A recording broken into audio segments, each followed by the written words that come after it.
সাল্লামের কথিত কথার মধ্যে যে সকল কথাগুলো মহান আল্লাহ তাআলার কাছে আমার আপনার জন্য যুগোপযোগী এবং আদর্শ, সেই সকল কথাগুলোর মধ্যে গুরুত্বপূর্ণ কিছু কথা আল্লাহ রাব্বুল আলামিন সূরাতুল লুকমানের মধ্যে আল্লাহ রাব্বুল আলামিন তুলে ধরেছেন। আমরা সূরাতুল লুকমানে হযরত লুকমান আলাইহিস সালাম তার ছেলেকে যে সকল উপদেশগুলি দিয়েছিলেন, ওই উপদেশ মানা থেকে অতীব গুরুত্বপূর্ণ। হযরত লুকমান আলাইহিস সালাম তার সন্তানকে তিনি 100টিরও বেশি তিনি উপদেশ দিয়েছেন। এই 100টি উপদেশের মধ্যে 40টা বিষয় খুবই গুরুত্বপূর্ণ, যেটা কোরআনের মধ্যে এসেছে। এই 40টা গুরুত্বপূর্ণ নসিহত উপদেশের মধ্যে আপনাদের সামনে 10টি বিষয় আলোচনা করার জন্য চেষ্টা করব। আল্লাহ তাআলা আমাকে সহ আপনাদেরকে আমল নিয়েতে শোনার এবং বলার যেন তৌফিক দেন, সকলে বলি আমিন। সূরাতুল লুকমান পবিত্র কোরআন কারীমের একটি অতীব গুরুত্বপূর্ণ একটি সূরা। এই সূরাটার মধ্যে আল্লাহ রাব্বুল আলামিন আয়াত দিয়েছেন 34টা।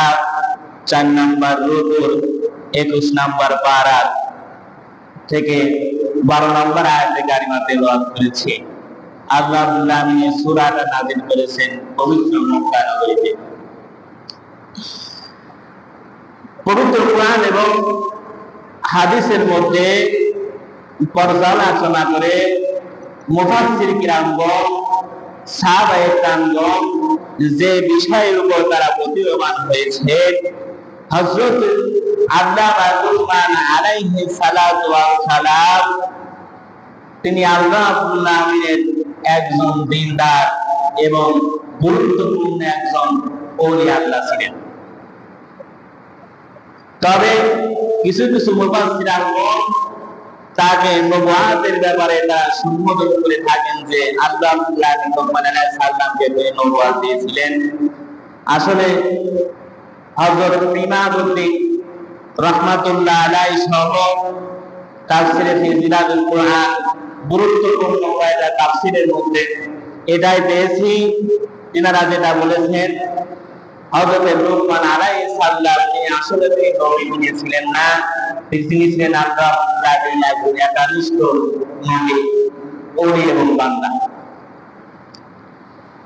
লুকমান আলাইহিস সালামের এত পরিমাণ প্রজ্ঞা আল্লাহ রাব্বুল আলামিন তিনি দিয়েছিলেন, আল্লাহ রাব্বুল আলামিনের কাছ থেকে তিনি চেয়ে নিয়েছিলেন।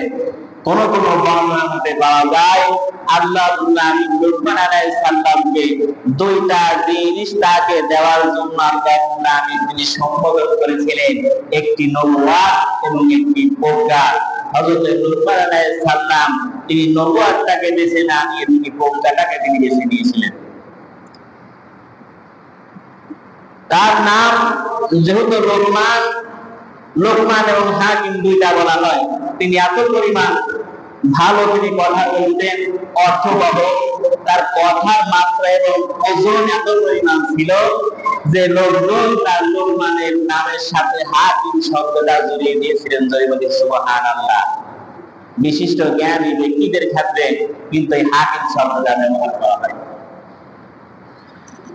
আল্লাহ রাব্বুল আলামিন এই লুকমান আলাইহিস সালামের এবং তার পরিবারে তার সন্তানের মধ্যে যে কথোপকথনগুলো হয়েছিল, আল্লাহ রাব্বুল আলামিন কোরআনে রাসূল সাল্লাল্লাহু আলাইহি সাল্লামকে কথাগুলো স্মরণ করে দিয়ে আমার আপনার জীবনে বাস্তবায়নের জন্য আমলের জন্য রাব্বুল আলামিন তুলে দিয়েছেন, যাতে করে সমাজে আমি আপনি আমার আপনার সন্তান কিভাবে বেড়ে উঠবে, এগুলো আমার আপনার জন্য সন্তানের পরিচালন এগুলো যেন সহজ হয়ে যায়। সম্মানিত হাজিরিন, হযরত লুকমান আলাইহিস সালামের দৈনিক ঘটনার বর্ণনা করতে গিয়ে তাফসীরে আরো যেটা বলেছেন যে হযরত লুকমান আলাইহিস সালাম তিনি আকারে ছোট ছিলেন, খাটো ছিলেন। কোন কোন তাফসীরকার বলেছেন তিনি আফ্রিকার একজন লোক ছিলেন, কৃতদাস হিসেবে তিনি পবিত্র মক্কা নগরীতে তিনি কি করেন, চলে যান। অর্থাৎ মক্কার মানুষেরা তাকে কৃতদাস হিসেবে কিনে নিয়ে ওইখানে নিয়ে যান। শুধু তাই নয়, তার দৈহিক গঠনের বর্ণনা তাফসীরের মধ্যে এসেছে। তার ঠোঁট এত পরিমাণ পুরু এবং মোটা ছিল, তিনি কৃষ্ণাঙ্গ কালো, এত পরিমাণ কালো ছিলেন। আফ্রিকার মানুষ কিন্তু সাধারণত কালো নয়, তিনি দেখতে কুৎসিত ছিলেন। তার দৈহিক বর্ণনার মধ্যে যেটা পাওয়া গেছে, এত কুৎসিত কালো, বেঁচে থাকার পরে আল্লাহ তাকে তিনি বক্তা তিনি দান করেছিলেন। অর্থাৎ এটাই প্রতীয়মান হয় আল্লাহ রাব্বুল আলামিনের কাছে দৈহিক কোনো বর্ণ সৌন্দর্য কোনো বিষয় নয়। আল্লাহ রাব্বুল আলামিনের কাছে সবচেয়ে বেশি বিষয় হচ্ছে তাকওয়া এবং পরহেজগার। সুবহানাল্লাহ। আল্লাহ রাব্বুল আলামিন কুরআনুল কারীমের মধ্যে সূরাতুল লুকমানের 12 নম্বর আয়াতে 2 নম্বর রুকুর 21 নম্বর পারার 11 নম্বর পৃষ্ঠা রব্বুল আলামিন তুলে ধরেছেন। রব্বুল আলামিন বলেন, ওয়ালাকাদ আতাইনা লুকমানাল হিকমাতা আনিশকুর লিল্লাহ ওয়া মান ইয়াশকুর ফাইন্নামা ইয়াশকুরু লিনাফসিহি ওয়া মান কাফারা ফাইন্নাল্লাহা গনিয়্যুন হামিদ। রব্বুল আলামিন বলেন, আমি লোকমানকে জ্ঞান দান করেছিলাম। তাফসীরে ফিজিরাতুল কুরআনের মধ্যে কথাটা এসেছে। আল্লাহ রাব্বুল আলামিন বলতেছেন, হে নবী আপনি স্মরণ করেন ওই সময়ের কথা।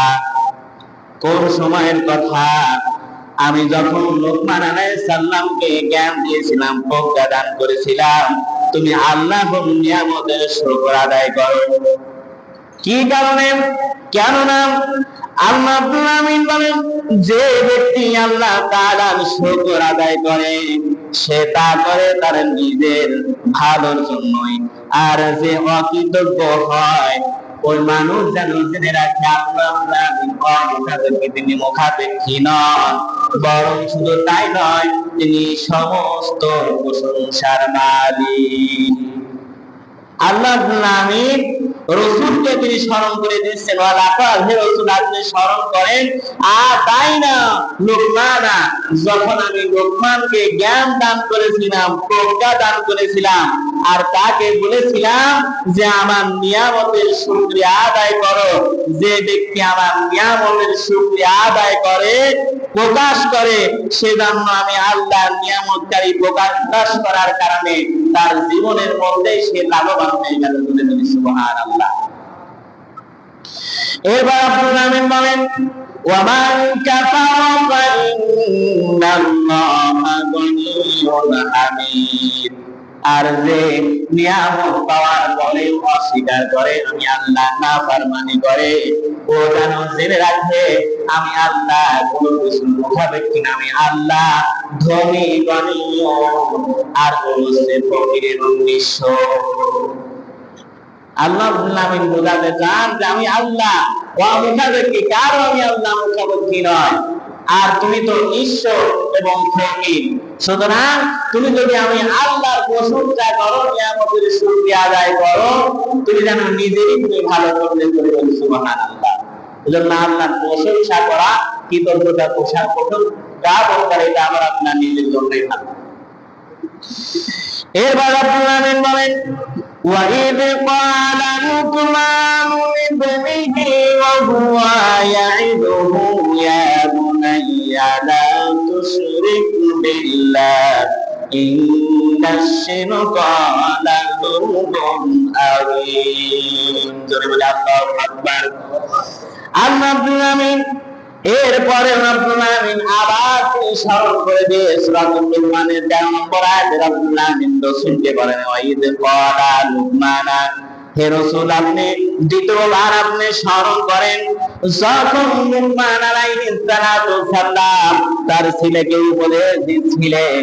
কি সে উপদেশ আল্লাহ রাব্বুল আলামিন কোরআনের মধ্যে তুলে ধরলেন। আল্লাহ রাব্বুল আলামিন বলেন, এক নাম্বার লুকমান আলাইহিস সালাম তার ছেলেকে উপদেশ দিচ্ছিলেন, ইয়া বুনাইয়া লা তুশরিক বিল্লাহ।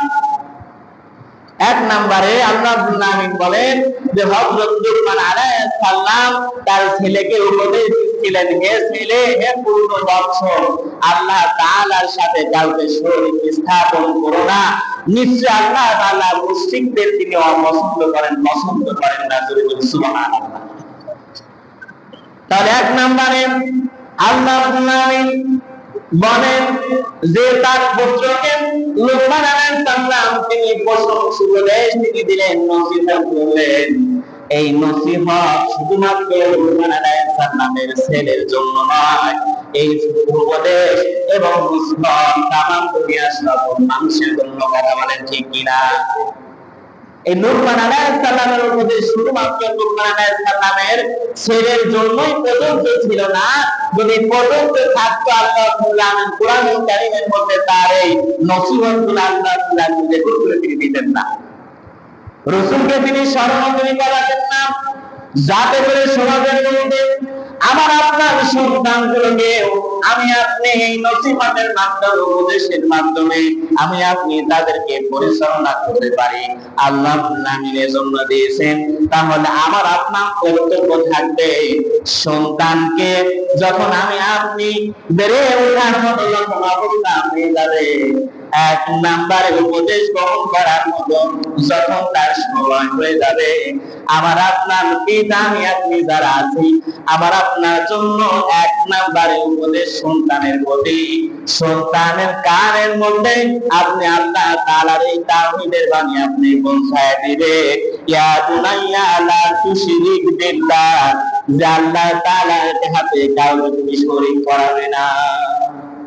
তাহলে পিতা আমি আপনি যারা আছি, সন্তানের প্রতি আমার আপনার এক নাম্বার মেসেজ কি, যে আল্লাহ রাব্বুল আলামিন তিনি অদ্বিতীয়, তার কোনো শরীক নাই।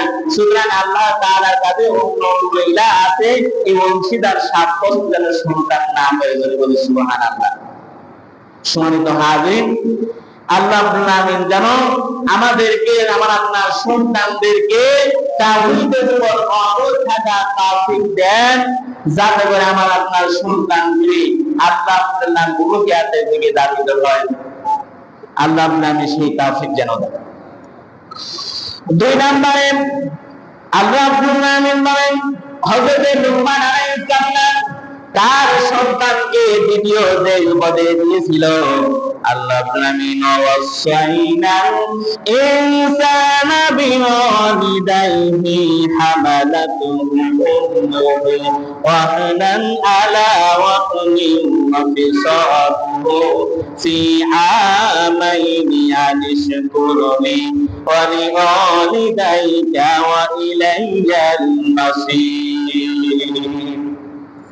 আল্লাহ রাব্বুল আলামিন সূরা লুকমানের 14 নম্বর আয়াতে রব্বুল আলামিন বলেন, হযরত লুকমান আলাইহিস সালাম দ্বিতীয় যে উপদেশ তার সন্তানকে তিনি দিয়েছিলেন, যে সন্তান ওয়াসাইনাল ইনসানা বিওয়ালিদাইহি, তোমার পিতামাতা যে আছে তার হকের প্রতি অবশ্যই তুমি তাগিদ করবে। পিতামাতার নির্দেশের ব্যাপারে তুমি অবশ্যই খেয়াল করবে, তার সাথে ভালো আচরণ করবে, কখনো খারাপ আচরণ করবে না। আল্লাহ রাব্বুল আলামিনের এই ব্যক্তি দুই নম্বরে তার সন্তানকে উপদেশ দিয়েছিলেন যে পিতামাতার সাথে ভালো আচরণ করবে, খারাপ আচরণ করবে না, তাদের সাথে ভালো ব্যবহার করবে। কিসের কারণে? তোমার মা এবং বাবা কষ্টের পর কষ্ট সহ্য করে তোমাকে লালন পালন করেছেন। কথা বলেন ঠিক কিনা? কিন্তু সন্তানগুলো আজকে আমাদের কথা শুনে না, তা আমি আপনি বলি ডান দিকে তোরা যায় বাম দিকে। কথা বলেন ঠিক কিনা? এগুলো আমার আপনার কর্মের এবং ফসল। সম্মানিত হাজির, আমি আপনি সন্তানদের ওইরকম নসিহত লুকমান আলাইহিস সালামের মতো উপদেশ আমি আপনি দিতে পারি নাই, ওইভাবে পরিচালনা করতে পারি নাই। এই সন্তানগুলোর জন্য আমাদের কথা শুনে না। সম্মানিত হাজির, দুঃখজনক হলে সত্য, গত 2 দিন আগে রাজশাহীতে একটা মুরগি ট্রেনের নিচে ঝাঁপ দিয়ে কি করেছে, সে আত্মহত্যা করেছে। আপনারা দেখেন নাই? দেখেছেন? কিন্তু একটা মুরব্বী মানুষ কোন কষ্টে কিন্তু আত্মহত্যা করে না, তার মধ্যে কিন্তু যথেষ্ট পরিমাণ জ্ঞান থাকে। 40 বছর পরে মানুষের কিন্তু জ্ঞানের দরজা খুলে যায়। এই 40 বছর আগে কি করেছে তার এই কর্মে পরিণতিগুলো স্মরণ করে কিন্তু কান্নাকাটি করে, তাই করে না? এজন্য কিন্তু আল্লাহ রাব্বুল আলামিন 40 বছরের পরে রাসূল সাল্লাল্লাহু আলাইহি ওয়াসাল্লামকে দিন নবুয়ত দিয়েছিলেন। কথাটা কিন্তু গবেষণা করুন। এই যে মুরব্বীরা তিনি নিজ আত্মহত্যা করে তিনি ট্রেনের লাইনে এসে আত্মহত্যা করলেন, জীবন বিসর্জন দিলেন। মনে করেন যে তিনি এমনি এমনি তার জীবন বিসর্জন দিয়েছেন, আত্মহত্যা করেছেন না। কষ্টে কষ্ট সহ্য করে তাদের সন্তান এবং বৌমা থেকে শুরু করে নিয়ে যে পরিমাণ কষ্ট তাকে দিয়েছে, এক পর্যায়ে তার পৃথিবীতে বেঁচে থাকার তার যে সফলতা, বেঁচে থাকার যে চাহিদাটাই তার হারিয়ে গেছে। এজন্য কিন্তু সে ট্রেনে ঝাঁপ দিয়ে আত্মহত্যা করেছে। কিন্তু সন্তানগুলোকে যদি আমি নসিহত এবং উপদেশ দিতে পারতাম, সন্তানগুলো আল্লাহ রাব্বুল আলামিন তোমাকে উপদেশ দিয়েছেন, আল্লাহ রাব্বুল আলামিনের পক্ষ থেকে তোমার কর্তব্য, বাবা মা আপনার কাছে শরীয়তের যদি কোনো বিরোধী কোনো বিধান না হয়, প্রত্যেকটা বিধান আমার এবং তোমার মার প্রত্যেকটা বিধান তুমি মেনে নিবে এবং বাস্তবে আমল করবে। আমি আপনি এক নম্বরে আল্লাহ রাব্বুল আলামিনের প্রতি শিরক না করা পিতামাতার কর্তব্যের ব্যাপারে আমি আপনি সন্তানকে যদি বোঝাতে পারতাম ছোটবেলা থেকেই, তাহলে হয়তো বা সন্তান আমার আপনার কর্তব্যের প্রতি, আমার আপনার চাহিদার প্রতি, আমার আপনার কথার প্রতি গুরুত্ব আরোপ করবে। আমাদের ঠিক কিনা? গুরুত্ব আরোপ করতো। কিন্তু আমি আপনি বোঝাতে না পারার কারণে, ব্যর্থতার কারণে সন্তানগুলি আজকে বিপদে কুপথে চলে যাচ্ছে। এটা আমার আপনার জন্য, এটা আমাকে মেনে নিতে হবে। 3 নম্বরে রব্বুল আলামিন বলেন, ওয়া ইন জাহাদাকা আলা আন তুশরিকা বিমা লাইসা লাকা বিহি ইলমুন ফালা তুতি'হুমা ওয়া সাহিবহুমা ফিদ দুনিয়া মা'রুফান ওয়াত্তাবি' সাবিলা মান আনাবা ইলাইয়া তুম্মা ইলাইয়া মারজিউকুম ফাউনাব্বিউকুম বিমা কুনতুম তা'মালুন। আল্লাহ রাব্বুল আলামিন 3 নম্বরে হযরত লুকমান আলাইহিস সালামের যে উপদেশ বাণীটা তিনি আমার আপনার জন্য নিয়ে এসেছেন, সে বিষয়টা হচ্ছে যে অবশ্যই দুনিয়ার বুকে আমি আপনি আল্লাহ রাব্বুল আলামিনকে যেন সচরাচর আমি আপনি চিনে নিতে পারি যে আল্লাহ রাব্বুল আলামিন দুনিয়ার বুকে তার কথাগুলোকে মান্য করার জন্য আমার আপনার জন্য ফরজ করে দিয়েছেন। দুনিয়ার জীবনে যত সদাই আমি আপনি শুনি না কেন, প্রত্যেকটা কথার মধ্যে আল্লাহ রাব্বুল আলামিনের কথা আমার আপনার দুনিয়ার মধ্যে সবচেয়ে বেশি গুরুত্বপূর্ণ। এটা আমাকে আপনাকে মেনে নেওয়া লাগবে। আল্লাহ রাব্বুল আলামিন লুকমান আলাইহিস সালামকে 4th নম্বরে যে উপদেশ হযরত লুকমান আলাইহিস সালাম তার সন্তানকে দিয়েছেন, আল্লাহ রাব্বুল আলামিন কথাটা রিপোর্ট করে দিয়েছে আমার আপনার জন্য। রাব্বুল আলামিন বলেন, হযরত লুকমান আলাইহিস সালাম তার সন্তানকে 4th নম্বরে উপদেশ দিয়েছিল, ইয়া বুনাইয়া ইন্নাহা ইন তাকুম মিথকালা হাববাতিন মিন খারদালিন ফাতাকুন ফি সাখরাতি আও ফিস সামাওয়াতি আও ফিল আরদি ইয়াতি বিহাল্লাহ ইন্নাল্লাহা লাতীফুন খাবীর। আল্লাহ রাব্বুল আলামিন 4 নম্বরে হযরত লুকমান আলাইহিস সালামের যে উপদেশটা তিনি নিয়েছেন, এই উপদেশটা আমার আপনার জন্য দুনিয়া এবং আখিরাত অত্যন্ত আমলযোগ্য। আল্লাহ রাব্বুল আলামিন বলেন, হযরত লুকমান আলাইহিস সালাম তার সন্তানকে বলেন, হে পুত্র, কোন জিনিস যদি সরিষার দানা পরিমাণ হয় এবং তা লুকিয়ে থাকে পাথরের মধ্যে, আকাশে এবং জমিনে পৃথিবীতে যে কোনো স্থানে প্রকাশ্য গোপন হোক, ওইটা বিষয় আপনারা কিয়ামতের ময়দানে তিনি উপস্থাপন করবেন। আবার আপনার জীবনে যা কিছু প্রকাশ্যে এবং গোপনীয় সেটা যদি পরীক্ষা দানা পরিমাণ হয়, আল্লাহ কিয়ামতের ময়দানে ওই বিষয়টা তিনি তুলে ধরবেন, উপস্থাপন করবেন। এই ইন্ডেক্স যদি আমার আপনার মধ্যে কাজ করে, আমার আপনার জীবনে কোনো পাপের কাজ আমি আপনি করতে পারবো না। আমার আপনার সন্তানের কানে যদি উপদেশ দিতে পারি, আমার আপনার এক একটা সন্তান লোকমান আলাইহিস সালামের সন্তানের মতো হয়ে যাবে। সুবহানাল্লাহ। সম্মানিত হাজিরিন, এরপরে লোকমান আলাইহিস সালাম তার সন্তানকে তিনি উপদেশ দিয়েছিলেন নামাজ কায়েমের ব্যাপারে, যে শুধুমাত্র নামাজ পড়বে না, নামাজ কায়েম করবে, নিজে জাহান্নামের আগুন থেকে বাঁচবে এবং তোমার আহাল পরিবার পরিজন প্রতিবেশীদেরকে জাহান্নামের আগুন থেকে বাঁচাবে। পঞ্চম নম্বরে হযরত লোকমান আলাইহিস সালাম তিনি সৎকাজের আদেশ এবং অসৎ কাজ থেকে নিষেধ করার জন্য তার সন্তানকে তিনি উপদেশ দিয়েছিলেন। ষষ্ঠ নম্বরে তিনি উপদেশ দিয়েছিলেন যে সবরের ব্যাপারে, যে সর্বদা বিপদ আপদে মুসিবতে ধৈর্য ধারণ করবে। এরপরে হযরত লোকমান আলাইহিস সালাম তার সন্তানকে যেই উপদেশ তিনি দিয়েছিলেন যে মানুষের সামনে যখন চলবে, চলাফেরা করবে, স্বাভাবিকভাবে চলবে, যদি সম্ভব হয় মধ্যম পথ অবলম্বন করে চলবে। ওয়ালা তামশি ফিল আরদি মারাআন, জমিনের মধ্যে কোনো গর্ব করে অহংকার করে দাম্ভিক ভাবে চলবে না। সমাজের ইমাম থেকে শুরু করে নিয়ে যারা ধর্মীয় নেতা থাকবে তাদের সাথে অবশ্যই উচ্চ আওয়াজে কথা বলা যাবে।